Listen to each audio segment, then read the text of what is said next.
রাশিয়ার পারমাণবিক শিল্পের ৮০তম এবং উত্তর সমুদ্রপথ আবিষ্কারের ৫০০তম বার্ষিকী উপলক্ষে আইসব্রেকার অব নলেজ নামে একটি অনন্য অভিযাত্রা শুরু হয়েছে।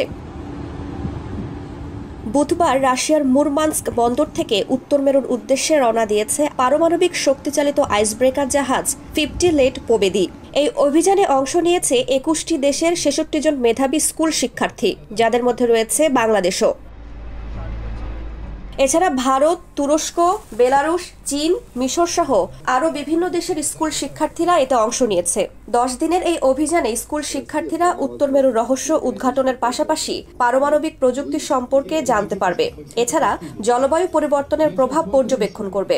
আসা আমাদের পক্ষে আসলে অনেক একটা আনন্দের ব্যাপার হবে এবং প্রায় 10 দিন ধরে আমরা সমুদ্রের ভিতরে থাকবো এবং এই 10 দিনই বিভিন্ন দেশের সাথে অনেকটা মেলামেশা করার সুযোগ মাধ্যমে তৈরি হবে এবং এটার মাধ্যমে আমরা একে অপরের সাথে নিজেদের যোগাযোগ রক্ষা করতে পারবো। This trip is very nice for me. আমার এখানে এসে অনেক ভালো লাগছে। অবশ্যই উত্তর মেরুতে যাওয়া আমার এবং আমার দেশের জন্য একটি অনন্য অভিজ্ঞতা, কারণ হয়তো আমি নরউইচের নের্ভবলের প্রতিনিধিত্ব করা একজন প্রথম ছাত্র। I am the first student. আমার ছেলে রাশিয়াতে আসছে, এখানে বলবো প্রোটোকল, এখানে তারা অনেক অনেক ভালো রাখছে এবং আমি নিজেও আসতে পেরেছি।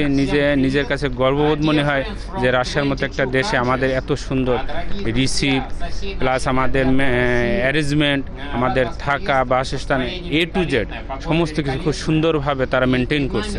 রাশিয়ার রাষ্ট্রায়ত্ত প্রতিষ্ঠান রোসাটমের এই প্রকল্পের মাধ্যমে এরই মধ্যে 400-র বেশি মেধাবী শিক্ষার্থী আর্কটিক অভিযানের অভিজ্ঞতা অর্জন করেছে। এই মুহূর্তে আমার পেছনে যে বিশাল আকৃতির জাহাজটি দেখা যাচ্ছে, এটি মূলত রাশিয়ার পারমাণবিক আইসব্রেকার। এই জাহাজে করে বাংলাদেশ সহ 21টি দেশের 66 জন মেধাবী শিক্ষার্থী উত্তর মেরুতে যাত্রা শুরু করেছে। রাশিয়ার মুরমানস্ক শহর থেকে রাইসা জান্নাত, সময় সংবাদ।